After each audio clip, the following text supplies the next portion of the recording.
హఫీజ్ సయీద్. ఈ పేరు ఒకసారి మీరు గుర్తుపెట్టుకోండి వీడియోలో, ఎందుకు వీడియో అయిపోయేసరికి మీకే అర్థమవుతుంది. సోమిశెట్టి మధుసూదన్ రెడ్డి గారు అని చెప్పి ఆయన మన తెలుగు ఆయన. ఒక 3-4 కుటుంబాలు కలిసి పిల్లలు పెద్దవాళ్ళందరూ మన క్రౌన్ జ్యువెల్ ఆఫ్ ఇండియా కాశ్మీర్ని చూద్దాం, ఎంతో అందంగా ఉంటుందంట, టూరిజం అది పెరిగింది అని చెప్పి కాశ్మీర్ అంతా చూస్తే బైసరన్ మెడోస్ కూడా వెళ్ళారు. ఈ పోనీ అది ఎక్కి కూర్చొని అక్కడికి కార్స్ అవన్నీ వెళ్ళావు, ఈ స్నాక్స్ ఈ ఫుడ్ ఇదంతా దొరికే ప్లేస్ లో కూర్చొని తింటూ ఉంటే మధుసూదన్ రెడ్డి గారు ఆయన భార్య ఒక 2 నిమిషాలు ముందు తినేశారంట. ఇది స్వయాన ఆయన భార్య చెప్తున్నారు. తినేసి లేచి కొంచెం ఓపెన్ ఏరియా సైడ్ అది వెళ్తుంటే అక్కడ షాల్స్ అవన్నీ అమ్ముతుంటారు కదా, వాళ్ళందరికీ కలిపి దూరం నుంచి ఎక్కడో సౌండ్ వినబడింది, ఏదో పేలుస్తున్నట్టు. అది చూసి భయపడి అందరూ పారిపోతుంటే ఆయన ఎవరో సివిలియన్ వేషంలో వచ్చి కావాలని మిస్గైడ్ చేశారు. అందుకు మేము ఎవరం కదలలేదు. కానీ ఎప్పుడైతే వాళ్ళందరూ మా దగ్గరికి వచ్చేసారో అందరూ ఎవరి డైరెక్షన్ లో వాళ్ళు పరిగెట్టడం మొదలు పెట్టారు. పిల్లలందరూ వెళ్ళిపోయారు. అక్కడ ఒక షాల్వా అమ్మే ఆయన వాళ్ళు కావాలని అలా సివిలియన్స్ లాగా వచ్చారు, టూరిస్ట్ అలా వచ్చి మిస్గైడ్ చేశారు. ఆవిడ హస్బెండ్ పారిపోయే ముందే చుట్టుపక్కల కాల్పులు అదే మొదలు పెట్టారు. మీరు వినండి నేను చెప్తుంటే. ఇక్కడ మధుసూదన్ గారు పాపం అన్నారంట, మనం కింద ఒంగో నుండి పడుకుందాం, వాళ్ళు మన దగ్గర రారు, మనల్ని ఏం చేయరు, నేను చెప్పేదాకా నువ్వు కదలొద్దు అని చెప్పి ఇద్దరు కింద అలా పడుకొని ఉంటే వాళ్ళ దగ్గరికి నడుచుకుంటూ వస్తున్నారు. వీళ్ళకి వాళ్ళ అడుగులు చప్పుడు వినబడుతున్నాయి కానీ ఏం కనబడట్లేదు. వాళ్ళకి వినబడుతుంది వీళ్ళు ఏం మాట్లాడుతున్నారో, హిందూ హే యా ముస్లిం హే అని అడుగుతున్నారు వాళ్ళు. మల్టిపుల్ టైమ్స్ ఆ సౌండ్ ఆవిడకి వినబడుతుందంట. సడన్ గా ఆవిడకు ఒక పెద్ద కాల్పు వినబడింది. ఆవిడది మైండ్ లో ప్రాసెస్ చేసుకునే లోపలే మనం కాదు అని చెప్పి సడన్ గా ఆవిడ బట్టలు తడవడం గమనించిందంట. కొంచెం కళ్ళు ఓపెన్ చేసి చూస్తే అదంతా రక్తం. క్షణకాలం క్రితం వరకు బ్రతికున్న ఆవిడ భర్త ఆవిడ కళ్ళ ముందే చనిపోయారు. బట్ నా బాడీ అంతా వెట్ అయిపోయింది.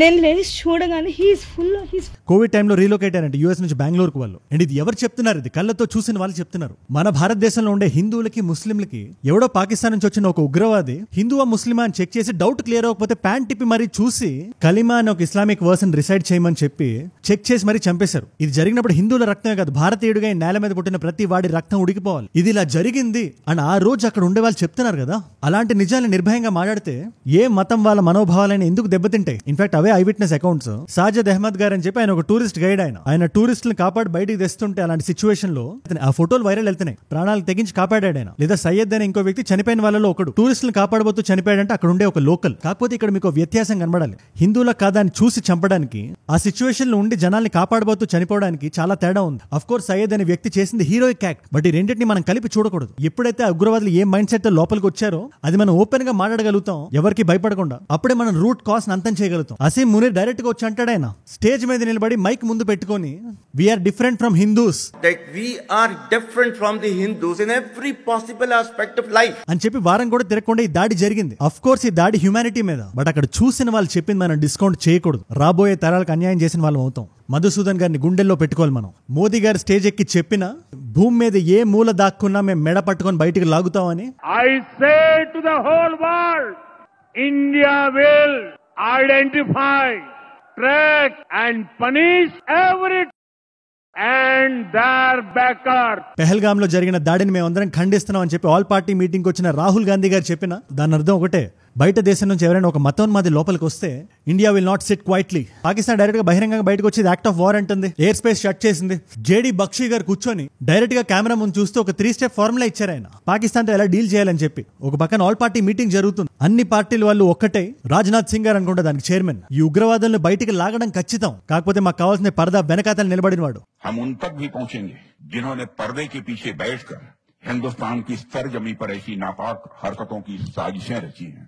ఎందుకంటే దీని ఐడియేషన్ జరుగుతుంది పాకిస్తాన్ ఆక్యుపైడ్ కాశ్మీర్ లో కాదు, రావల్పిండిలో రూమ్ ఆర్మీ బోర్డ్ రూమ్స్ లో అసీం మునీర్ షేబాజ్ షరీఫ్ డిస్కషన్ల మధ్య. అండ్ ఇది ఇవాళ ప్రూవ్ అయింది. దీని వెనకాతల లష్కరే తోయిబా ఉందని and the mastermind is Hafiz Saeed అని. ఈ జరిగిన సంఘటనలో అసలు పాకిస్తాన్ వరకు ఎందుకు, పాకిస్తాన్ ఆక్యుపైడ్ కాశ్మీర్ లోనే 42 లాంచ్ ప్యాడ్స్ ఉన్నాయి, ఉగ్రవాదుల లాంచ్ ప్యాడ్స్. ఇన్ని టాపిక్స్ ఉన్నాయి 360 డిగ్రీస్ లో. ప్రతి ఒక్క ఇన్సిడెంట్ ని ఇవాళ మీ ముందు పెట్టే ప్రయత్నం చేస్తే అందరికీ అర్థమయ్యేలా. అండ్ ప్రతి 24 గంటల్లోనే కొత్త అప్డేట్స్ వస్తున్నాయి ఇష్యూని బేస్ చేసుకొని. And this not like last time, it's going to be serious అని చెప్పి అటు మోదీ గారి నుంచి ఇటు రాజ్నాథ్ సింగ్ గారి వరకు అందరూ అంటున్నారు. అప్డేట్ రాగానే నా సైడ్ నుంచి వీడియో మీ దగ్గరకు వస్తుంది. అండ్ అప్డేట్స్ అన్నింటినీ రోజుకో వీడియోలో సమ్మరైజ్ చేసి మీ ముందు పెట్టేస్తాం. ఆ వీడియో పెట్టగానే మీ దగ్గర రావాలంటే కింద కనబడే సబ్స్క్రైబ్ బటన్ నొక్కి పెట్టేసుకోండి. డన్. సిచ్యువేషన్ లోకి వెళ్ళి అన్ని పాయింట్స్ చెప్పే ముందు జేడీ బక్షి గారు కొన్ని ఇంపార్టెంట్ పాయింట్స్ మన ముందు పెట్టారు. ఆయన అలాంటి వ్యక్తి కాదు, ఇండియన్ ఆర్మీలో ఆన్ గ్రౌండ్ వర్క్ చేసిన వ్యక్తి. 1971 నుంచి 2008 వరకు 6th battalion of Jammu and Kashmir rifles లోకి కమిషన్ అయ్యి ఆయన 1971 ఇండో పాకిస్తాన్ వార్ నుంచి కార్గిల్ వార్ వరకు ప్రతి యుద్ధంలో ఉన్నారు ఆయన. And he also commanded the Romeo force.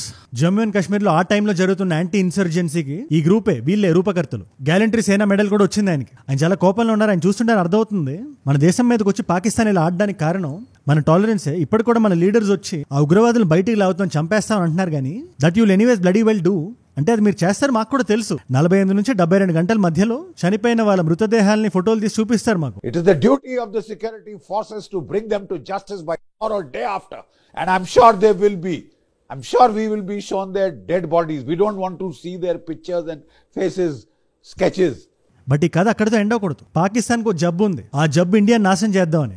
మనల్ని మనం కాపాడుకోవాలంటే వెంటనే యుద్ధంలోకి దిగాలి. ఫస్ట్ ఆ సీజ్ ఫైర్ ఏదైతే ఉందో ఎల్ఓసి దగ్గర జనరల్ కమార్ జావేద్ బాజ్వా అని, మాకు ఇంటర్నల్ స్టెబిలిటీ కావాలి, కాశ్మీర్ని పీస్ఫుల్గా రిజాల్వ్ చేద్దాం, ఎకనామిక్గా డెవలప్ అవ్వాలి, మేము మాకు కొంచెం సిచ్యువేషన్ బ్యాడ్గా ఉంది అని కథలు చెప్పి సీజ్ ఫైర్ అక్కడ వేయించాడు. కానీ ప్రతిసారి సీజ్ ఫైర్ని బ్రేక్ చేసేది పాకిస్తాన్ వాళ్ళే. లైన్ ఆఫ్ కంట్రోల్ దగ్గర ఇండియన్ ఆర్మీని ఇరిటేట్ చేసి ఈ సైకిల్ గ్యాప్లో సందుల్లోంచి జనాలు లోపలికి వచ్చేస్తుంటారు.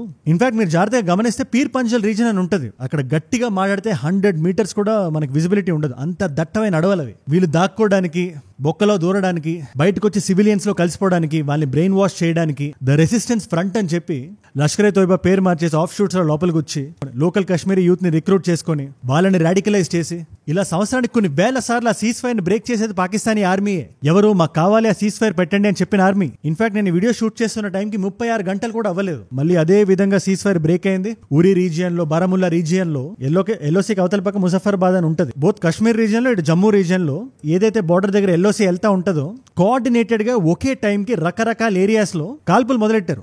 ఎందుకు? ఆల్రెడీ బార్డర్ సెక్యూరిటీ ఫోర్స్ గానీ, ఇండియన్ ఆర్మీ గానీ, లేదా అక్కడ జేఎన్కే పోలీసులు గానీ ఈ 5-6 ఎలకలు ఎవరైతే ఉన్నారో ప్రతి ఎలకని బయటికి లాగాలి అని చెప్పి ఒక 1 పాయింట్ ఎజెండాతో పనిచేస్తున్నారు అక్కడ. ఫస్ట్ మనకు కావాల్సింది అదే కదా. మొత్తం రజౌరీ, బారాముల్లా ఈ రీజన్స్ అన్ని ఎదుగుతున్నారు. ఇన్ఫాక్ట్ అందులో 2 ఉగ్రవాదులు, 6గురిలో 4 అయితే పాకిస్తానీ వాళ్ళే అని కన్ఫర్మ్ అయిపోయింది. ఆసిఫ్ షేక్ అనే 2 వ్యక్తులవి వాళ్ళ ఇళ్ళకి రైడ్లకు వెళ్ళబోతుంటే వాళ్ళిద్దరు ఇళ్లని ధ్వంసం చేశారు. అది ఎవరు చేశారో, ఎలా జరిగిందో మనకు తెలియదు కానీ క్రాక్ డౌన్స్ అయితే జరుగుతున్నాయి. మొత్తం వాళ్ళు ఎక్కడ దాక్కున్నా బయటికి రావాలని. చాలా టెరైనస్ రీజన్ అది, మౌంటైన్స్, వ్యాలీస్, స్నో ఉండే ఏరియాలు ఉంటాయి, రకరకాల రీజన్స్ ఉంటాయి కదా. ఏ సందులో ఏ బొక్కలో ఎవడు ఎలా దాక్కున్నా కూడా బయటికి లాగాలి కదా. ఇలాంటి టైంలో కాల్పులు చేస్తే ఇక్కడ పనిచేసే వాళ్ళు డిస్టర్బ్ అవుతారు, డిప్లాయ్మెంట్లో ఇష్యూస్ వస్తాయి. దాన్ని స్లో చేయాలని చెప్పి పాకిస్తాన్ చేపిస్తుంది. పాకిస్తాన్లో సుప్రీం పాకిస్తాన్ ఆర్మీయే కదా, that is a known fact. In fact ఈ లష్కరే తోయిబా పెట్టినప్పటి నుంచే 1987 ఆ టైంలో పెట్టారు. అది ఐఎస్ఐతో కలిపి వాళ్ళ పని ఒకటే, ఇండియాని ఎలా ఇరిటేట్ చేయాలి, వెనక్కి ఎలా లాగాలి, ఉగ్రవాదులతో ఎలా నింపేయాలి అని చెప్పి ఇంటర్నేషనల్ గా ఎంత ఒత్తిడి వచ్చినా కూడా ఆ లీడర్ అయిన హఫీజ్ సయీద్ ని మేము ఇవ్వం మీకు, మేము చాలా జాగ్రత్తగా రెస్పాన్సిబుల్ గా ఉంటాం, హౌస్ అరెస్ట్ లో ఉంటాడు అతను, ఇది బ్యాన్ అయిపోయింది లష్కరే తోయిబా అంటారు. కానీ రకరకాల వైవిధ్యభరితమైన పేర్లు పెట్టుకొని అది ఇప్పటికీ ఆపరేషన్ లోనే ఉంది. దాంట్లో ఒక పేరే ద రెసిస్టెన్స్ ఫోర్స్. మన ఇంటెల్ ద్వారా కొంచెం బ్యాక్ ట్రాక్ చేస్తే ఇది జస్ట్ ప్రాక్సీ నేమ్, ఇది దీని రూట్స్ లష్కరే తోయిబాలోనే ఉన్నాయి. మాస్టర్ మైండ్ హఫీజ్ సయీదే అని వాళ్ళు చెప్తున్నారు. నేను సీరియస్ చెప్తున్నా, దీనికి పాకిస్తాన్ ఏమంటుంది, నేను సీరియస్ చెప్తున్నా, మాకు సంబంధం లేదు అని చెప్పి defence minister, external affairs ministers బయటకు వచ్చి వాళ్ళకు వచ్చిన వాళ్ళు మాట్లాడగలిగే భాషలో ఆ స్లాంగ్ వినడానికి కొంచెం కష్టంగా ఉంటుంది. కానీ కొంచెం కష్టపడి వింటే మాకు దీనికి సంబంధం లేదు, వాళ్ళు ఎవరో మాకు చెప్పండి, పాకిస్తాన్ అని ప్రూవ్ చేస్తే మేమే శిక్షిస్తాం అని చెప్పి మాట్లాడుతున్నారు వాళ్ళు. ఇన్ఫాక్ట్ మీరు ఇండస్ వాటర్ ఆపితే 24 కోట్ల మందికి మీరు వాటర్ లేకుండా చేసిన వాళ్ళు అవుతారు. మీరు దానివల్ల ఎంతమంది నష్టపోతారో తెలుసా? దీనికి మాకు సంబంధం లేనప్పుడు ఆ వాటర్ ఎందుకు ఆపుతున్నారు అని చెప్పి డైరెక్ట్ గా అడుగుతున్నారు. It's an act of war. Suspension हमारे पानी का रुकाव विल नॉट बी एक्सेप्टेबल. इसीलिए वर्ड्स यूज किए गए हैं आज के एलामिया में कि it tantamount to be an act of war అని చెప్పి ఆ అటారీవాగా బార్డర్ లో మనకి అమృత్సర్ దగ్గర వస్తుంది. అది చాలా మంది టూరిస్టులు ఎవరైనా అటు సైడ్ వెళ్ళుంటే మీరు చూసే ఉంటారు, రోజు షేక్ హ్యాండ్ ఇచ్చుకుంటారు బిఎస్ఎఫ్ వాళ్ళు, అవతల సైడ్ వాళ్ళు. ఒక ఏరియా దాకా మన టూరిస్టులు కూడా వెళ్ళొచ్చు, ఒక 100 మీటర్స్ అనుకుంటా లోపలికి వెళ్ళి అటు సైడ్ పాకిస్తాన్ ఎలా ఉందని చూడడానికి. అది రోజు షేక్ హ్యాండ్ అనేది ఒక సెరమనీ 1959 నుంచి జరుగుతుంది. అది as a part of a treaty, కొంచెం పీస్ ట్రీటీ లాగా. తర్వాత ఇండియా పాకిస్తాన్ బాగుంటాయి అని బాగా నమ్మి సంతకం పెట్టింది. అది తర్వాత 1971 అయింది, కార్గిల్ వార్ అయింది, ఉరీ అయింది, సిఆర్పిఎఫ్ జవాన్లది అయింది ఇన్సిడెంట్. కోవిడ్ లాంటి టైమ్స్ కూడా మైనర్ గా హ్యాండ్ షేక్ నాపారు, కానీ ఆ గేట్లు అవి ఓపెన్ చేసి సెరిమోనియల్ గా చేయడం ఎప్పుడు ఆపలేదు. But for the very first time ఇవాళ ఆగింది. అది మీకు ఇది మన ఇండియన్ గవర్నమెంట్ ఎంత సీరియస్ గా తీసుకుంటుందో చెప్పడానికి నేను ఇది చెప్తున్నా. అండ్ గవర్నమెంట్ అంటే ఫార్మ్ అయిన గవర్నమెంట్ ఒకటే కాదు, అపోజిషన్ కూడా, వాళ్ళ సైడ్ వాళ్ళు మాట్లాడే వాదన కూడా నా వరకు వస్తే భారతదేశమే. ఉగ్రవాదాన్ని మనందరం కలిసి కట్టుగా పోరాడాలి. తర్వాత ఎయిర్ స్పేస్ ఉంటాయి కదా, వాటిలన్నింటినీ బంద్ చేసి, అంటే మీకు సివిల్ ఏవియేషన్ వొకాబులరీలో కాకుండా అందరికీ అర్థమయ్యేలా చెప్పాలంటే, ఇండియాకి నార్త్ వెస్ట్ లో పాకిస్తాన్ ఉంటుంది. మనం అటు దుబాయ్ వెళ్ళాలన్నా, ఇటు లండన్, ఫ్రాంక్ఫర్ట్ వెళ్ళాలన్నా పాకిస్తాన్ మీదుగా ఫస్ట్ నార్త్ వెళ్ళి దాని తర్వాత వెస్ట్ బౌండ్ వెళ్తుంది ఫ్లైట్. ఇప్పుడు ఇది వాళ్ళు బ్లాక్ చేసినందువల్ల, వాళ్ళ ఎయిర్ స్పేస్ మొత్తం కట్టేయడం వల్ల మనకి ఇటు టైము అటు ఫ్యూయల్ 2 లాసే. సింపుల్ గా చెప్పాలంటే ఒక దుబాయ్ ఫ్లైట్ మనకి జనరల్ గా అయ్యే టైం కన్నా ఒక అరగంట నుంచి 40 నిమిషాల పాటు డిలే అయ్యే అవకాశాలు ఉన్నాయి. ఎందుకంటే అరేబియన్ సీ గుండా ఇలా సౌత్ వచ్చి, అది ముంబై ఫ్లైట్ అయినా, ఢిల్లీ ఫ్లైట్ అయినా, లేదా ఇటు లండన్, ఫ్రాంక్ఫర్ట్ వెళ్ళాలన్నా కూడా సేమ్ అట్లీస్ట్ 1-2 అవర్స్ డిలే ఉంటుంది అలాంటి ఫ్లైట్స్ లో. లాస్ట్ టైం పాకిస్తాన్ ఇది మనకి చేసింది 2019 లో. ఐ థింక్ బాలాకోట్ తర్వాత రిటాలియేషన్ గా చేసింది, ఇంత చేస్తారా మాకు అని. ఆ టైంలోనే ఒక 500-600 కోట్ల నష్టం వచ్చింది మనకి. బట్ ఎనీవేస్ అగైన్ ఈ జేడీ బక్షి గారి దగ్గరికి వస్తే ఆయన ఏమంటారంటే, పాకిస్తాన్ హెడ్ ఆఫీస్ నుంచి దూరంగా, తర్వాత వాళ్ళు డినై చేసేలాగా surgical strike, Balakot air strike, దానికి వాళ్ళు రిటాలియేట్ అయినప్పుడు మన అభినందన్ వాళ్ళ లోపల ఉండిపోయి వాళ్ళు ఏదో దయతలిచి అభినందన్ గారిని మనకు వెనక్కి ఇచ్చినట్టు. ఇదంతా కాదు, ఒక 3 స్టెప్ ఫార్ములా ఉంది, మీరు దాన్ని ఫాలో అవ్వండి అంటున్నారు ఆయన. ఇది నేను చెప్తున్న మాటలు కాదు, ఆయన డైరెక్ట్ గా చెప్తున్నారు. మనందరి చంప మీద కొట్టినట్టయితే వాళ్ళ టూరిస్టుల్ని వాళ్ళ భార్య పిల్లల ముందు హిందువా కాదా అని చూసి చంపేస్తున్నారంటే ఖచ్చితంగా యుద్ధం జరగాల్సిందే, అది కూడా చాలా గట్టిగా జరగాల్సిందే. మనం ఎక్కడ దాకైనా లాగడానికి సిద్ధంగా ఉండాలి. పాకిస్తాన్కి ఎంత యుద్ధం కావాలో అంత యుద్ధాన్ని మనం ఇద్దాం. Till it cries uncle. Rises escalation ladder by step till Pakistan is made to cry uncle. అంటే ఏదైనా యూఎన్ లాంటి బాడీకో లేదా వేరే కంట్రీకో వెళ్ళి హెల్ప్ చేయమని అడిగే దాకా ఫస్ట్ స్టెప్ లో మీడియం ఆర్టిలరీస్ ని దింపి బేసిక్ ఎక్విప్మెంట్ ఉంటుంది కదా, 155mm బోఫోర్స్ ఇలాంటివి వాడాలి. పాకిస్తాన్ ఆక్యుపైడ్ కాశ్మీర్ లో మనకి ఏవైతే పాయింట్స్ ఉంటాయో వాళ్ళు టెంట్లు వేసుకొని మనం విసిగిద్దామని పెట్టుకున్న పాయింట్లు ఉంటాయి కదా, వాటిని మనం కొట్టాలి. Target selected Pakistani posts that are helping this infiltration. Border దగ్గర జరిగే ఉగ్రవాదాన్ని ఫస్ట్ మనం ఆపాలి. దాని తర్వాత వాళ్ళు రిటాలియేట్ అయిన తర్వాత స్టెప్ నెంబర్ 2 డైరెక్ట్ గా కరాచీ, లాహోర్, రావల్పిండి ఏవైతే వాళ్ళ హెడ్ క్వార్టర్స్ ఉన్నాయో, నేను చెప్పను, మీరు ఒకసారి వెళ్ళి ఆయన స్పీచ్ చూడండి. ఆ హెడ్ క్వార్టర్స్ మనం దృష్టిలో పెట్టుకొని బలంగా వాటి మీదకి వెళ్ళాలి. ఇంకా ఫైనల్ గా స్టెప్ నెంబర్ 3 ఏదైతే పాకిస్తాన్ ఆక్యుపైడ్ కాశ్మీర్ ఏదైతే ఉందో, ఈ సీజ్ ఫైర్లు ఇవన్నీ పీకేసి మనది మనం రైట్ఫుల్లీ వాట్ ఈస్ అవర్స్ మనం దాన్ని వెనక్కి తెచ్చుకోవాలి. One is an immediate abrogation of the stupid ceasefire that has lasted for 6 years. General Bajwa asked for it. ఆయన చాలా స్ట్రాంగ్ లాంగ్వేజ్ వాడతారు, ఆయన చాలా కోపంగా ఉన్నారు, అది నేను అర్థం చేసుకుంటాను. బట్ ఆయనే చెప్తున్నారు, ఇది గవర్నమెంట్స్ ఎంతవరకు ఒప్పుకుంటాయో నాకు తెలియదు, వాళ్ళ డిప్లొమసీ వాళ్ళ మైండ్ లో ఉంటుంది, ఇది నాకు అనిపిస్తుంది అని చెప్పి ఆయన చెప్తున్నారు. బట్ ఇండియన్ గవర్నమెంట్ మాత్రం for the very first time ఇటు డిప్లొమాటిక్ గా అటు బార్డర్ దగ్గర ఆర్మీతో చాలా బలంగా ఉంది. అధికార పక్షం నుంచి ప్రతిపక్షం వరకు అందరూ ఒప్పుకుంటున్న మాట ఒకటే. ఇటు అమిత్ షా గారి నుంచి అటు రాజ్నాథ్ సింగ్ గారి వరకు, Aam Aadmi party, Trinamool Congress party, DMK, RJD, Congress అన్ని పార్టీస్ వచ్చాయి. అక్కడ కిరణ్ రిజిజు గారు ఒకటే మాట అన్నారు, ఆయన ఇంటెలిజెన్స్ ల్యాబ్స్ జరిగింది, ఇది ఎవరు ఒప్పుకోకుండా దాటే పాయింట్ కాదు. ఇది మనం 100 సార్లు 99 సార్లు మనం విజిలెంట్ గా ఉన్నా, ఒక్కసారి మనం తలట తిప్పినా, ఒక్క ఇంటెల్ మనకు కరెక్ట్ గా రాకపోయినా, ఒక్క టిప్ ఆఫ్ మనం సీరియస్ గా తీసుకోకపోయినా, ఒక్క సందు చాలు, ఒక్క బొక్క చాలు ఎలక లోపల రావడానికి. అలాంటిది జరిగింది, ఆ తప్పు మాదే. అండ్ మోస్ట్ ఇంపార్టెంట్లీ ఇది జరగకుండా ఉండాలంటే నెక్స్ట్ టైం చేయాలి, ఇంకా బెటర్ గా మనం ఎలా పర్ఫార్మ్ చేయాలి అని ఆయన వర్షన్ ఆయన చెప్పుకొని వచ్చారు. కానీ ఈ घटना एक चूक हुई है और इससे सब दुखी है और ऐसा घटना आगे नहीं होना चाहिए. इसके लिए क्या क्या प्रबंधन किया गया है इसके बारे में ऑफिशियल्स अपने ब्रीफिंग में. ఇదే జేడీ బక్ష గారు ఎవరైతే కోపంతో ఊగిపోతున్నారో ఆయన కొన్ని కంప్లైంట్స్ కూడా రేస్ చేశారు. మేజర్ గా మీరు గుర్తుపెట్టుకోవాల్సిన పాయింట్స్ ఇవి. ఆయన బలంగా ఒక 5 పాయింట్లు చెప్పారు. పాయింట్ నెంబర్ 1, గత 3 సంవత్సరాలుగా ఆర్మీ రిక్రూట్మెంట్ ఎందుకు ఆగిపోయింది. పాయింట్ నెంబర్ 2, 180,000 మందికి పైగా ఎందుకు తగ్గిపోయారు. For 3 years there was no recruitment. Our forces were cut down by 1,80,000. Who did it? Defence budget ఎందుకు రావట్లేదు, ఆ బడ్జెట్ ఎందుకు తగ్గింది, జనాలు ట్యాక్స్ కడుతున్నారు కదా, ఆ ట్యాక్స్ ఎక్కడికి వెళ్తుంది. పాయింట్ నెంబర్ 3, మీ జడ్జ్మెంట్ కరెక్ట్ గా లేదని డైరెక్ట్ గా గవర్నమెంట్ ని క్వశ్చన్ చేస్తున్నారు. బీజేపీని మీరు రీఎవాల్యుయేట్ చేయాలి. మన చుట్టూ ఇంతమంది హాస్టైల్ నేబర్స్ ఉన్నప్పుడు, ఒక పక్క చైనా ఉంది, ఒక పక్క బంగ్లాదేశ్ ఉంది, ఒక పక్క పాకిస్తాన్ ఉంది. ఇవాళ పాకిస్తాన్ ఇష్టం వచ్చినట్టు ఇండియా మీద ఏకదమ్ మాట్లాడుతుందంటే దానికి కారణం ఎవరు? అందుకే జియో పాలిటిక్స్ అనేది చెస్ గేమ్ అనేది. చైనా మీద చాలా బలమైన టారిఫ్స్ ఉన్నాయి యూఎస్ నుంచి. యూఎస్ కనబడే next immediate option is India. మనం అవుట్ సోర్స్ చేసే ఐటీ నుంచి మ్యానుఫ్యాక్చరింగ్ కూడా మన ఇండియాకి వస్తే అది మనకి చాలా పెద్ద బెనిఫిట్ అవుతుంది. బట్ ప్రపంచం ముందు ఇండియాను ఒక అన్స్టేబుల్ కంట్రీ కింద డిక్లేర్ చేసి చూపించగలిగితే అది ఇండియాకి చాలా నష్టం. సో పాకిస్తాన్కి బిస్కెట్లు వేసి మీరు ఎయిర్ స్పేస్లు షట్ చేయండి, మీరు యుద్ధానికి వెళ్ళండి, వెనకాతలు నేను నిలబడతా అని గుంట నక్కలా నిలబడి సలహాలు ఇస్తుంది. అమెరికాకి చైనాకి మధ్య జరుగుతున్న ట్రేడ్ వార్ ఏదైతే ఉందో అది ఇండైరెక్ట్ గా దీనికి తోడ్పడుతుంది. మీరు అవి చూడకుండా హాస్టైల్ నేబర్స్ అలా పెట్టుకొని మీరు ఆర్మీని ఎలా తగ్గిస్తారు మీరు అని అడుగుతున్నారు ఆయన. ఇకపోతే పాయింట్ నెంబర్ 4, ఇదే కాదు, పెహల్గామ్ అనేది మనకి జస్ట్ ఒక బిగినింగ్ మాత్రమే. మళ్ళీ మన స్ట్రెంత్ మనం పెంచాలి, మన ఆర్మీ పవర్ ఏంటో చూపించాలి. ఇకపోతే పాయింట్ నెంబర్ 5, బడ్జెట్ ఏదైతే ఉందో జీడీపీలో దాంట్లో ఒక బలమైన చంక్ సెక్యూరిటీ మీద పడాలి, అలా పడేలా మీరు చూసుకోవాలి అని ఆయన క్వశ్చన్ చేస్తున్నారు. దీని మీద మీ అభిప్రాయం ఏంటి నాకు కింద కామెంట్స్ లో రాయండి. గవర్నమెంట్ కి మా సపోర్ట్ ఉందని ఇవాళ రాహుల్ గాంధీ గారు వచ్చి అంటున్నారు.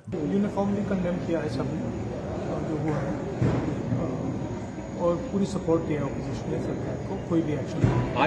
పార్టీ మీటింగ్ అయిపోయిన తర్వాత బయటకు వచ్చి ఈయన కాకుండా సంజయ్ సింగ్ అని చెప్పి ఆయన ఆమ్ ఆద్మీ పార్టీకి సంబంధించిన వ్యక్తి, ఆయన ఢిల్లీలో, ఆయన కూడా ఈ ఉగ్రవాదాన్ని అంతం చేయడానికి ఈ పార్టీ ఆ పార్టీ అని ఉండకూడదు, అందరూ కలిసి ఉండాలని ఆయన చెప్తున్నారు. उस पाकिस्तान के खिलाफ भी आप कार्रवाई करिए, ऐसा सब ने एक मत से आज सर्वदलीय बैठक में अपनी बात सरकार के सामने रखी. సుదీప్ బందోపాధ్యాయ్ అని చెప్పి ఆయన తృణమూల్ కాంగ్రెస్ పార్టీకి సంబంధించిన లీడర్. ఆయన మీరు చూడండి, తృణమూల్ కాంగ్రెస్ లాంటి పార్టీ నుంచి కూడా లీడర్స్ వచ్చి పెహల్గామ్ చిన్న విషయం కాదు, మీతో మేము ఉన్నాం కానీ అక్కడ సెక్యూరిటీ ల్యాబ్స్ జరిగింది అంటున్నారు ఆయన.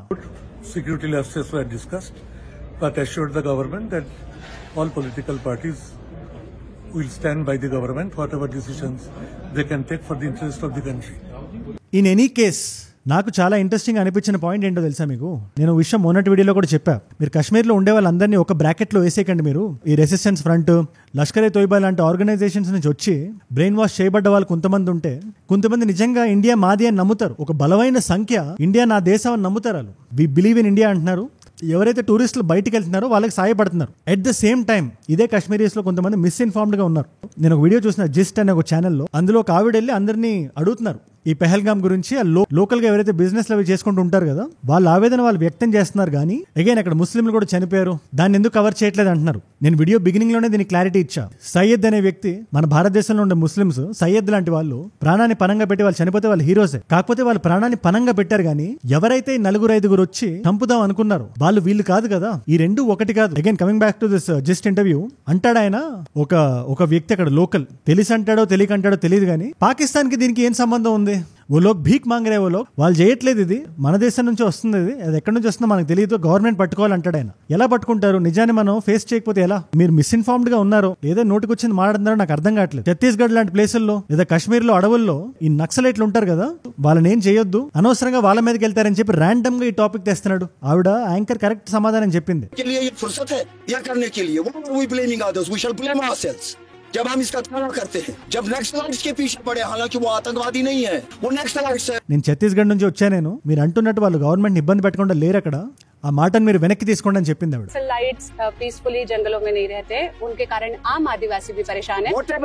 मैं उस राज्य से आती हूँ, छत्तीसगढ़ से, जिसकी आप बात कर रहे हैं. मैं उसकी सिचुएशन बेहतर जानती हूँ. ఇన్ఫాక్ట్ ఇంకో వ్యక్తి వచ్చి అంటాడు, పాకిస్తాన్ నుంచి వచ్చిన ఉగ్రవాదులు ఎవరైతే ఉన్నారో కావాలనే హిందూ ముస్లిం చేశారు అక్కడ, సో దట్ మన భారతదేశంలో హిందువులకి ముస్లింలకి గొడవ జరుగుతుందని అని ఆయన చెప్తున్నాడు. కానీ वो इस चीज को हाईलाइट करना चाहता था कि ये मैं हिंदू बोल के करूंगा ताकि ये अफवाह मच जाए और कश्मीर बदनाम हो जाए. ये शॉर्टली उसको मैं हाईलाइट करके कहा. वो खुद ही कहता है. వాళ్ళు డైరెక్ట్ గా వచ్చి వెళ్ళి మీ మోడీకి చెప్పండి అంటున్నారు. వాళ్ళు ఖచ్చితంగా ఇది పొలిటికల్ స్టేట్మెంట్, ఇది అందరికీ తెలుసు. కాకపోతే బలైపోయింది ఎవరు? వాళ్ళకి ఏ సమాధానం చెప్తాం మనం? వాళ్ళ కుటుంబాలకు ఏ సమాధానం చెప్తాం మనం? అది మనం ఆలోచించాలి. ఎనీవే చాలా ఎమోషనల్ అయిపోయా ఈ ఎంటైర్ సిచ్యువేషన్ మీద. మీరేం ఫీల్ అవుతున్నారు? నేను ఏదైనా మిస్ అయి ఉన్నా కూడా ఖచ్చితంగా కింద కామెంట్స్ లో రాయండి. ఎందుకంటే ఏజుడ్ అంటే నా ఒక్కడి గొంతే కాదు కదా, మీ గొంతు కూడా కలిస్తేనే నేను ఒక మంచి డిస్కషన్ ఫోరం లో పెడదాం కింద కామెంట్స్ ని. ఇవాళ మల్టిపుల్ చాయిస్ క్వశ్చన్, ఆదిల్ ఠోకర్ది, ఆసిఫ్ షేక్ ది, ఎవరైతే ఇద్దరు పాకిస్తానీ ఉగ్రవాదులు ఉన్నారో వాళ్ళ ఇళ్ళని ఎవరు డెమాలిష్ చేశారు? Option A local villagers, option B Indian army and Jammu and Kashmir police, option C is Pakistan rangers, option D is national investigation agency NIA. Answer తెలిస్తే ఖచ్చితంగా కింద కామెంట్స్ లో రాయండి. ప్లస్ ఈ వీడియో ఉంది కదా, దీని మీద నిన్న నేను చేసిన వీడియో ఇది చాలా మంది చూశారు. ఒకవేళ ఎవరైనా మిస్ అయి ఉంటే, మోదీ గారు దీని మీద డైరెక్ట్ గా ఇచ్చారు ఒక స్పీచ్. ఈ పెహల్గామ్ అటాక్ తర్వాత ఆయన ఏం మాట్లాడారు, దాని తర్వాత జరిగిన పర్యవసానాలు ఏంటి, ఈ ఇండస్ వాటర్ ట్రీటీ ఏంటి, అదే పాకిస్తాన్ యాక్ట్ ఆఫ్ వార్ అంటుంది కదా, దాని గురించి ఏ మాత్రం క్లారిటీ రావాలన్నా ఆ పర్టికులర్ వీడియో ఇక్కడ ఉంది. దాని ఐకార్డ్ మీకు ఇక్కడ ఉంది. ఒకవేళ ఐకార్డ్ లేకపోయినా ఒక వీడియో ముందు ఉంటుంది అంతే. డెఫినెట్లీ చెక్అౌట్ చేయండి. అండ్ మీరు నా వీడియోలో ఇక్కడ వరకు వచ్చారంటే నా వీడియోస్ మిమ్మల్ని ఆకట్టుకుంటున్నాయి అండ్ ఒక వాల్యూ పొందుతున్నారు. Thank you so much for that. మీరు ఇస్తున్న ఈ వాచ్ టైం, మీ రిటెన్షన్ ఏదైతే ఉందో, ప్రాణం పెట్టి నన్ను పనిచేయడానికి, అండ్ మీరు ఇక్కడ దాకా నా వీడియోలో వచ్చారంటే నా వీడియోస్ మీకు వాల్యూ యాడ్ చేస్తున్నాయి. 360 డిగ్రీస్ కవర్ చేసి మీకు చెప్తానని మీరు నమ్ముతున్నారు. ఒక నాలెడ్జ్ పిల్ల మీరు దీన్ని కన్జ్యూమ్ చేస్తున్నారు. Thank you so much for that. మీరు ఇస్తున్న ఈ వాచ్ టైం, మీ రిటెన్షన్ నాకు ప్రేరణ. You are my inspiration for that. రోజు ఇలాంటి వీడియో మీ ముందుకు తీసుకురావడానికి. అండ్ ఈ టాపిక్ కి సంబంధించి ఏ కొత్త అప్డేట్ వచ్చినా ఖచ్చితంగా నా సైడ్ నుంచి మీకు వీడియో వస్తుంది. నేను పెట్టగానే మీ దగ్గర రావాలంటే మీరు ఏం చేయాలి? కింద కనబడే సబ్స్క్రైబ్ బటన్ నొక్కి పెట్టుకోండి. సబ్స్క్రైబ్ చేశారుగా? డన్. రేపటి వీడియో చూసే ముందు ఒక్కటే మాట, ఇది పాకిస్తాన్ వాళ్ళకి, కొడకల్లారా కాశ్మీర్ మాది. నేను మిమ్మల్ని అందరినీ రేపు కలుస్తా. మనందరం కలిసి పెరగాలి, కలిసి ఎదగాలి. Let us all grow together, let us all rise together. Rise above soft diplomacy, rise above ignorance, rise above hate. ఏజుడ్ అంటే మనం. జై హింద్, జై భారత్, జై ఆంజనేయ, ఓం నమః శివాయ, ఓం నమో వెంకటేశాయ.